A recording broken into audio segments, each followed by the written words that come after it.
know if anyone was inside?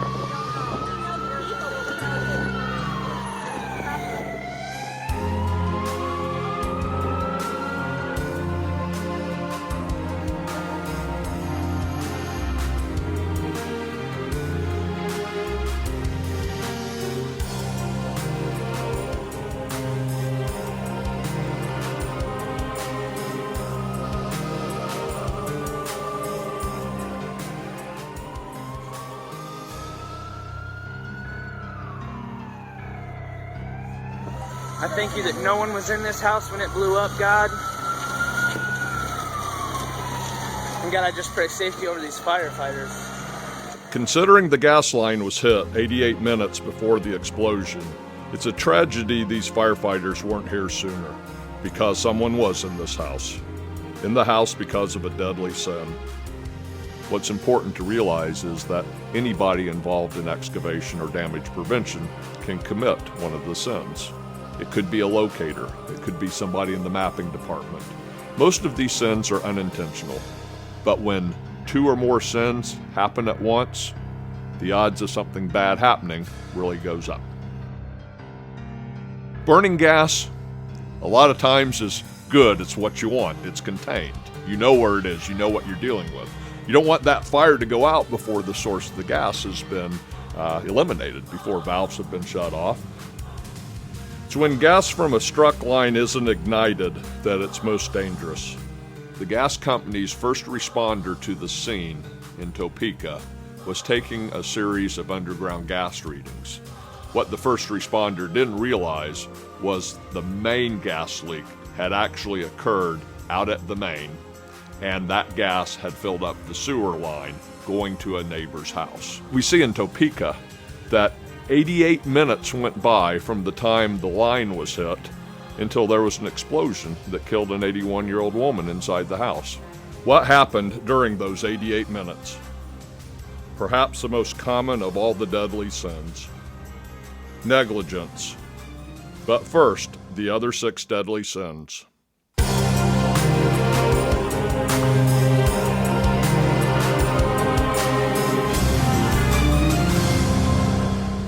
Four workers were sent to the hospital after a gas company contractor hit a 300-pound, 6-inch line while working to replace a gas line. In addition to nearly 1,000 customers being without gas, a nearby hospital had to stop accepting patients for a period of time due to operating only on its backup power system. The last line you would expect a contractor working for the gas company to hit would be the gas company's line. Perhaps it was inattention at the wrong time, but things like this do happen. Mistakes are made.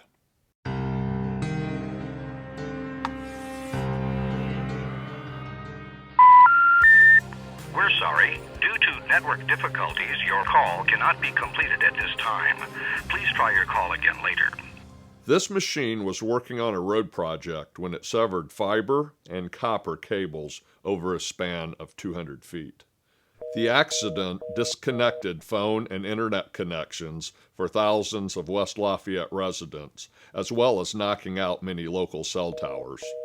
It took 8 days for service to be totally restored to all customers due to the amount of damage to the lines. Included in the repair was the placement of this new manhole, as well as the tedious splicing of 2,700 pair and 4,300 pair copper cables.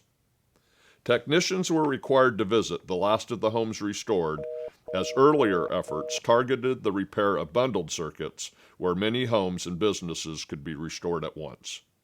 One of the things that you always are aware of is what's happening with excavation work.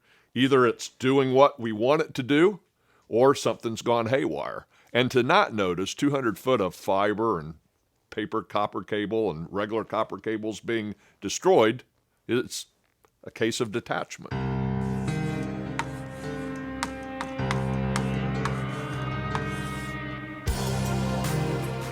A 75-year-old man was killed in his home after it was engulfed in flames following a natural gas explosion in March of 2011. A contractor hired by the city of Windsor to replace an aging sewer system had struck the home's clearly marked gas service earlier in the day. Although several people, including a City of Windsor construction inspector, told the contractor's site supervisor that they smelled gas, the supervisor ignored the reports and the smell and continued to work his crew. At no point were emergency responders or the gas company aware of the leaking gas which gradually seeped below ground and through the porous cinder block walls of the home's foundation. On February 1, 2012, the contractor's supervisor was arrested and charged with 1 count of criminal negligence causing death. In the case of Windsor, the sewer contractor, the superintendent on site, clearly knew that a gas line had been struck, refused to do anything about it. Knowing that a hazardous situation was existing or could exist, he continued to do the job. He continued to push forward, never once considering the safety and welfare of the people who lived on this street.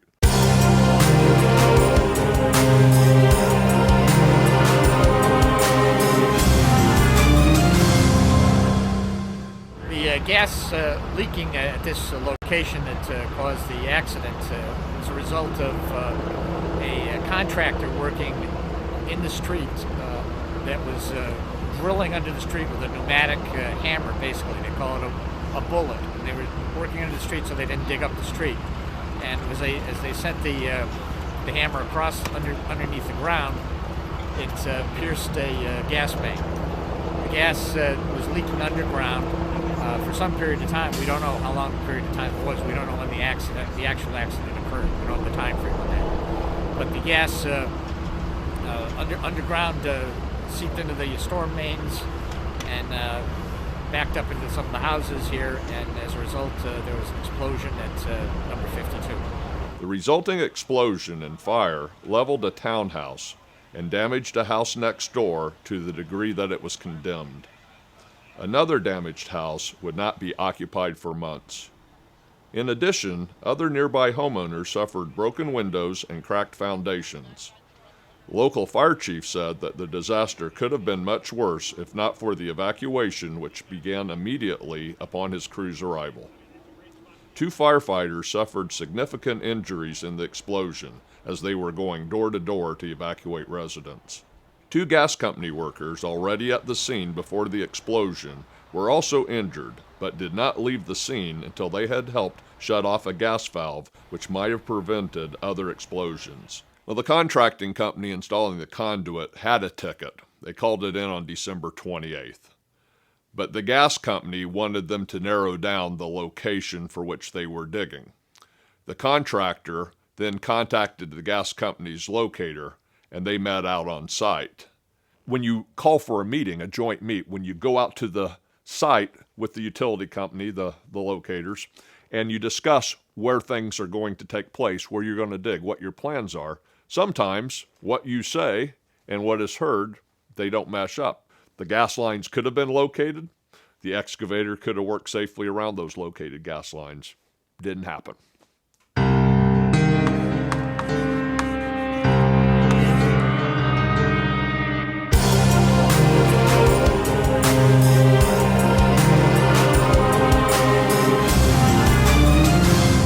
They directional drilled.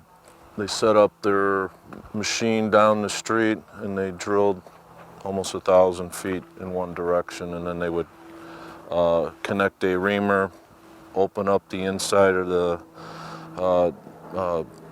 borehole that they made, and then come back and pull the pipe section by section. The only thing that would have been here would have been the sewer lateral. The contractor could have easily spent $100 or hired someone or had his own equipment to trace it out and not assume where it's at. And that's what happened in the Indian Head Park incident with Ed Santen. The contractor out there, I'm not going to call him greedy, I'm just going to say that that excavator looked at everything that was happening only through the lens of how it was going to affect him and his company. So when they decided that they would continue to drill without finding Ed's sewer lateral. They then looked at only how this was going to affect them, not potentially how it could affect somebody else. The contractor excavated here, dug 7 feet down, didn't find anything, didn't confirm the location of the sewer lateral. An assumption was made that we're deep enough. Well, guess what? It was wrong. It was a direct hit. I don't think you could have used a laser beam to hit that line dead on because it completely severed the lateral 100%. With the sewer lateral sealed, wastewater began to back up. Hydrogen sulfide gas, produced by decaying organic material, had no place to vent but back into Ed's home. My wife became ill. She was unable to stand. She was dizzy, not feeling well. Her mom and dad were complaining about pain in their legs. Once the blockage had occurred, your sewer line basically backed up into the house. It was bubbling out of the toilet, overflowing into the ducts in the house. It was coming out of the bathtub. It was coming out of the bathroom sink, the laundry tub.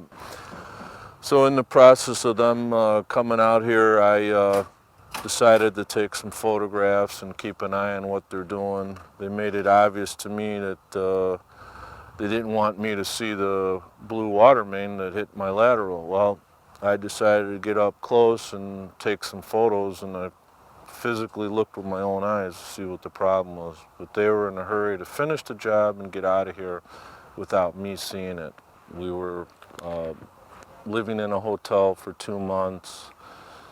We basically were interrupted with our lives, and we really had a terrible experience. As Ed found out firsthand, not locating sewer laterals can lead to life-altering results. His message for his public works peers? You don't want to be there. You don't want to go through that as a public official. It's my responsibility to protect the safety and health of my community. I would expect other community leaders to do just the same.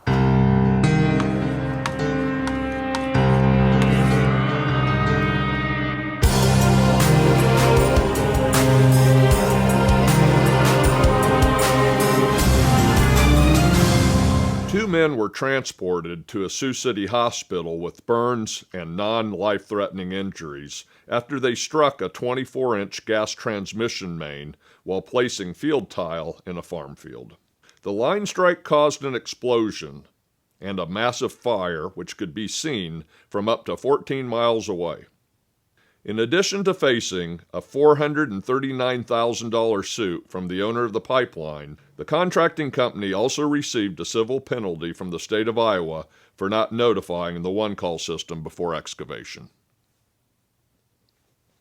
Eyewitnesses said that a fireball rose an estimated 200 feet from a farm field after a tile plow damaged a 16-inch gas transmission line. The drainage contractor said he was unaware that there were gas lines in the area. The plow, set at 4 feet, pulled the 16-inch line out of the ground. In addition to other damages owed by the contractor, the state of Iowa assessed a civil penalty of $10,000 for not using the state's one-call system. The sin of ignorance was on display here. There shouldn't be an excavator, a professional excavator in the country, that's not aware of their need to call before you dig. Yeah, it could be preoccupation, but it's really a matter of neglect, a matter of negligence. During the installation of a lawn sprinkler system, a steel gas service line was yanked out of its tap at the main, allowing gas to leak into the nearby sanitary sewer main. The gas then traveled up a neighbor's sewer lateral until it ignited inside the home, 88 minutes after the gas line was struck. The man installing the sprinkler system did many things right. Wherever he was going to cross that gas service line in plowing in the sprinkler line, he had the line exposed.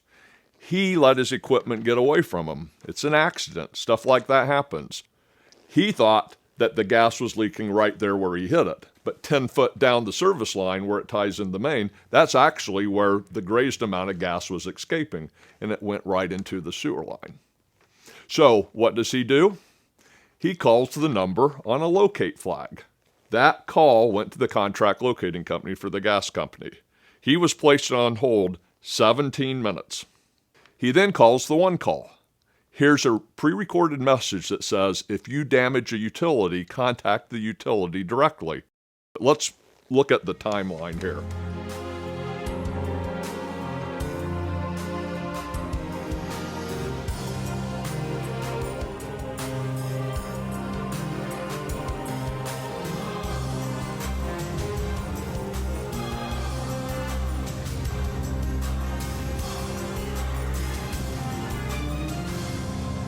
See, in Topeka, the bad thing was even the gas company wasn't aware of where the gas had gone at the time of the explosion. First responders getting to the scene immediately with more numbers, more people being able to respond. They don't know where the gas leak is, but their instinct, their training is to protect the public. One person can't go into a situation and within 5 minutes know where the gas has gone, where it hasn't gone, who's safe, who's not safe. If you hit a gas line, if there's any leakage, any spill of a hazardous material, you have to call 911. It's your duty as an excavator. It's your responsibility. Imagine the pain when you first realize that something you didn't do cost someone their life. If even for a moment you can feel that pain, you'll know that you don't want to be there.